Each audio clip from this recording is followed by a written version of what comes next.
Right, thanks Jerry, and I'd also like to thank Doug and his team for the opportunity to present to you today. I last presented it at Good Oil 2 years ago, and we recognise it's been challenging times in the oil industry since then.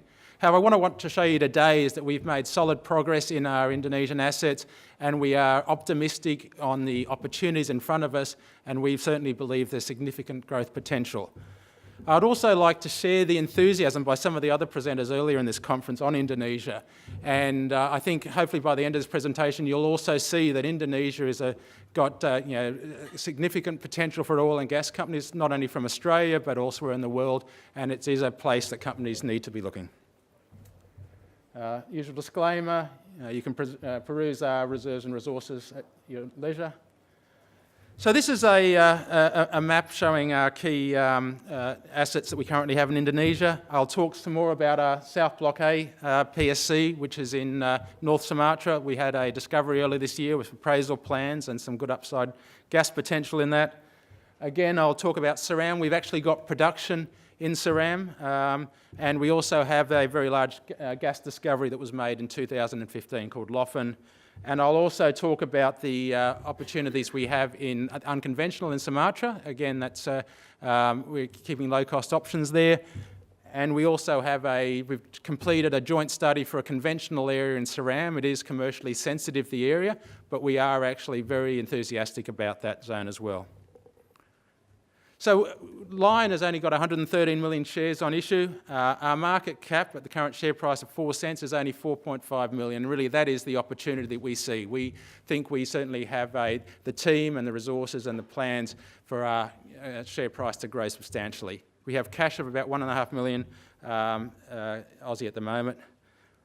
Our shareholders, we've got majority Indonesian-backed shareholders in Risco and Tower. They are well connected, supportive, and really position us well for doing business in Indonesia. Management at 10%, like a lot of the companies you see today, have skin in the game, and we are aligned with shareholders.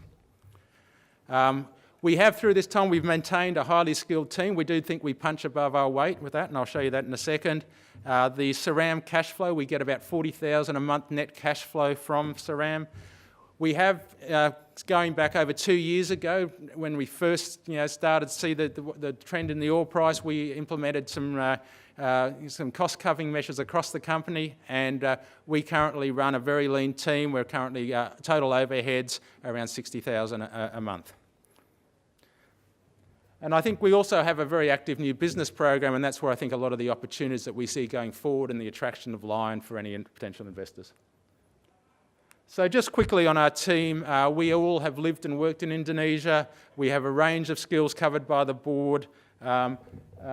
Sami Hamza is one of our advisors. He also owns 6% of the company. He's on the board of Rio Tinto Indonesia, a whole bunch of government bodies, and he's very supportive and very helpful and key person for Lion doing business in Indonesia. One of the ways we've kept costs down is by having a highly skilled advisory panel that we use as required. We have expert drilling, liaison and operations experience in Indonesia in that team, as well as actually world-class unconventional expertise that we can tap on as required. And we've got an outsourced company secretary and accounting function that works very well under the leadership of Zane Lewis. So just on Indonesia, again, it can be a tough sell in the Australian market, Indonesia, and we certainly find that it's actually got enormous potential and really needs to be an area for companies to focus across all sectors in Australia. The population, 4th largest in the world. GDP, it's the world's 16th largest economy at the moment. It's forecast to be the 7th largest by 2030. GDP growth is 5% year on year, and while that's down from the highs of a few years ago, it's still solid, and we expect that to grow. President Jokowi's got a real focus on infrastructure. You just have to travel to Indonesia to realise the amount of activity going on the roads, the metro in Jakarta, right, not only in Jakarta but through the regions, and that really is an opportunity, and that actually is driving the energy demand. There's been some recent upgrades to the performance by S&P and others, so it's it is on a positive track in terms of its trends. Things like ease of doing business, corruption are improving, off a low base, but you're certainly seeing improvements in doing business in Indonesia. Electricity growth forecast to grow by about 8 or 9% per annum for the next 10 years. And that's actually causing a big issue for the Indonesian bureaucrats. They're looking at how they're going to provide that power for the growing population. Gas is a key part of their energy mix going forward. Gas consumption's planning to grow by 5% per annum. However, with the increasing production, decreasing conventional supply, Indonesia in the next few years is set to become a net gas importer. Gas prices are robust at around about $6 to $8 a million BTU. So a really positive place. And that's sort of our strategy very much on looking at production is looking at gas-weighted production assets. And one of the things that you may not be aware of, there's been a bit of, over the last year, there's been a lot of going back and forth on PSC terms. There's been some recent indications by the government just in the last few weeks that they're going to significantly improve exploration terms, and I would advise you to watch this space. Okay, so moving on to South Block A. This is a block that we've had for a number of years, central location in the North Sumatra Basin.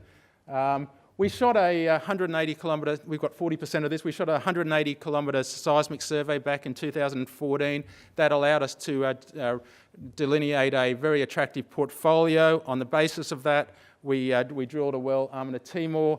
We've also worked up a prospect called Jerneh, which is a 60 to 760 BCF prospect. I'll talk more about both of those. Key in the block, there's a pipeline that actually runs from Arun. They're actually importing LNG into North Sumatra. They've actually turned the Arun export facility into an Arun regasification terminal. So that's bringing LNG price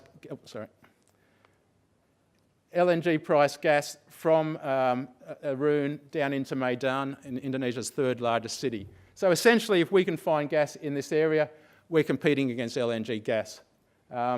The operator to the north, Medco, a couple of years ago sold gas on a long-term contract at $9.45 a million BTU. Just quickly on the potential, and again, we are in one of, probably the 10th largest, 8th and 10th largest onshore basins in Asia Pacific, and we're looking at with the key plays are the early Miocene Pluto. It's a carbonate play. That's the main reservoir in the Arun field and elsewhere. About 20 TCF in that play, around about 700 million barrels of condensate just in that polygon area. And that is relevant for the Jerneh prospect, which is the same target. In terms of Amana Timor, we're looking at a late Miocene Ketapang play. It's a fluvial deltaic sandstone. And just in that play, within that polygon area I've shown there, production peaked in the late 70s at around 50,000 barrels a day. Very limited exploration in Indonesia in the last 10 years. Hardly any onshore 3D in Indonesia, full stop. And when you look at what's happened in, for example, the western play, in the oil flank play in the Cooper Basin, you can see there's significant potential in an underexplored basin for new seismic and some additional exploration drilling. Now I want to talk about, this is Amana Timor was a well we drilled in January this year. It was designated a discovery, although we didn't fully appraise it. So this is, it's a faulted anticline structure, very similar to fields to the north and to the south. You can see the seismic line here. This was part of, we delineated this with our 2014 seismic program. Really nice faulted anticline. This is where we drilled the well. These higher amplitudes here do appear to be associated with high gas and oil and potential oil pay. The well, unfortunately, TD'd at 350 metres above our planned total depth. We got stuck and weren't able to test the well. However, we are looking at drilling in January this year, and as we speak, we're just finalising the rig contract with that, and you should see an announcement out on that shortly. We're currently looking at drilling in January rather than the current weather window in northern Sumatra. The well we're planning, Amana Timor 2, we've spent a lot of time on the design. We've got an extra casing string to mitigate the issue we had with the increased pressure. We had gas in the well up to 1,600 units, C1 to C5. Good oil indications, gas ratios that confidently show a oil leg in an expected zone coincident with where there was some production in the pre-World War II period. So we're excited about this. It's during the well control operations, we actually flared a condensate-rich gas from the well, and we're carrying resources, prospective resources of 1.4 to about 7.6 million barrels of oil, with a little bit of condensate in that, and gas of 3 to 13 BCF. And for oil, this is a great little project. This is it's economic on the low case. It's going to provide nice cash flow. The local authority are very keen on seeing this developed, and we're looking forward to the results of Armand Timor 2. Well cost on that is only $1.1 million. That's a fully completed and tested well. And just to show you a bit more detail on the location, we're located here. The seismic that we shot in 2014 is shown. The gas pipeline that I mentioned goes within 100 metres of our location, and that services the Meydan market. We've also got a town, Langsa, it's 150,000 people, about 10 kilometres drive away, and that's got a local power supply potential as well as CNG. Oil will be trucked along the road system to Rantau, which is a large Pertamina field about 30 kilometres to the southeast.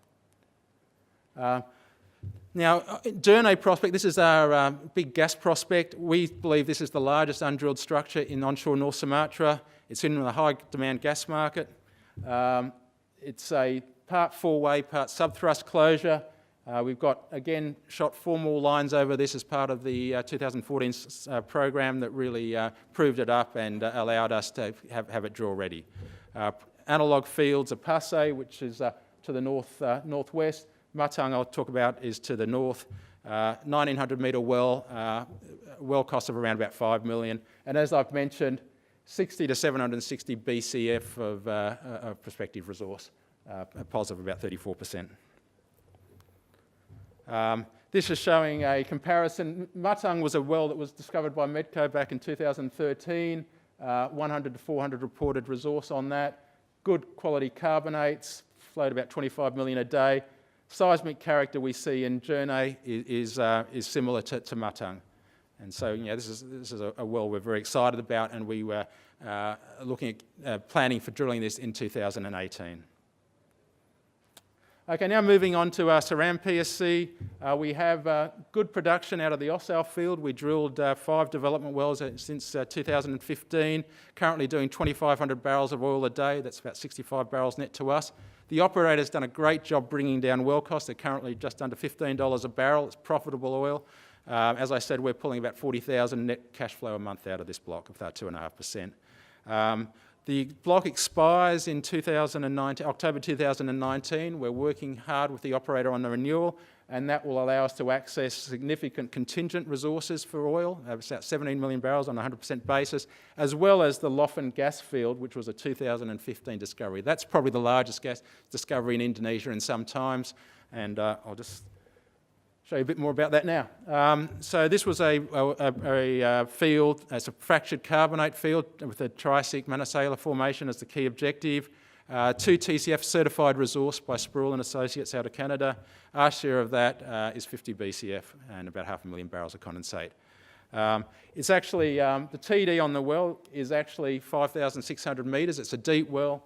1,300 metre gas column proved up by Loffen 2, and it flowed at good rates. Again, fractured carbonate and good connection between Loffen 1 and Loffen 2 for the pressure interpretation. Development options for this. There's actually within the area of about 500 square kilometres of Loffen, there's about a market of about 50 to 100 million a day. That's from the PLN, which is a government sort of electrical supplier or body. And so we're looking at either an initial sort of near-term CNG or even mini LNG supplying gas to that eastern Indonesian market, which is a key objective of the government. Longer term, we're looking at an LNG, it'd be a 2 million tonne per annum LNG that would deliver around 300 million cubic feet a day, about 8,000 barrels of condensate a day. A great analogue for this is the Sonora LNG plant. This is now on stream. That is exactly, it's a 2 TCF resource as well, and so it actually is a very similar setting. It is a nice analogue for us. Now, unconventionals, there's been some good talks on the Montney and unconventionals.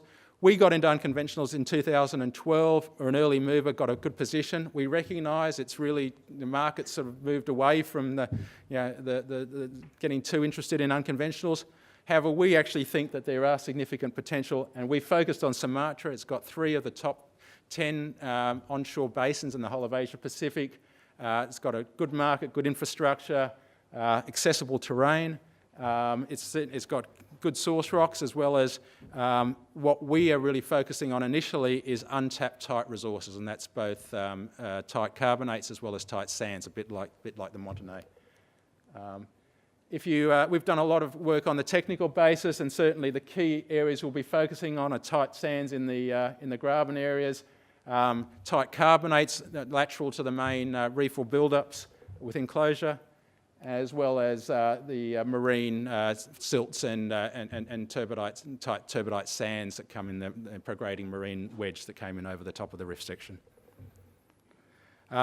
Importantly, the new terms that they've introduced for the gross PSC split terms are really attractive for unconventionals. We're looking at about 50% contractor take for after all taxes for unconventionals. So we actually think the new terms actually work for unconventionals, and they've, as I've mentioned, they've recently announced improvements to this as well as the conventional terms. So just quickly on our unconventional position, we did a joint study over this area of the Bororock PSC back in completed in 2016. Our partners there, New Zealand Oil and Gas and Bukit, we're operator of the joint study with 55%. We're looking at a potential late 2017 gazettal. Interestingly, and I think importantly, there's very little fracking that goes on in Indonesia, full stop. And the first shale gas well drilled by Pertamina was Melakut 1. That's gotten to TD, that's awaiting fracking and testing, and the word that we've heard on that is that the rock properties they've encountered are positive. They've gotten good TOCs and good indications, so we're looking forward to the testing results on that well. Obviously, Pertamina's keeping it relatively tight. We've also got a completed joint study in the central Sumatran basin in what's called the Bengkalis Graben. Our plan there is to try to add additional acreage to that, and we're currently in discussions with the government on that. And we've got other applications that are actually we've had meetings with MIGAS. We've had the final meeting. We're waiting on some other government approvals on that, and that's another very exciting area in North Sumatra. So in summary, we've got rights to about 8,000 square kilometres. These are low-cost options that we're maintaining. We see some synergies with oil and gas, and our focus is going to be on the tight plays, and really they're almost sort of marginally conventional plays. Anywhere else in the world, we would think these would be regarded as conventional plays. So I mentioned we've got a new business strategy.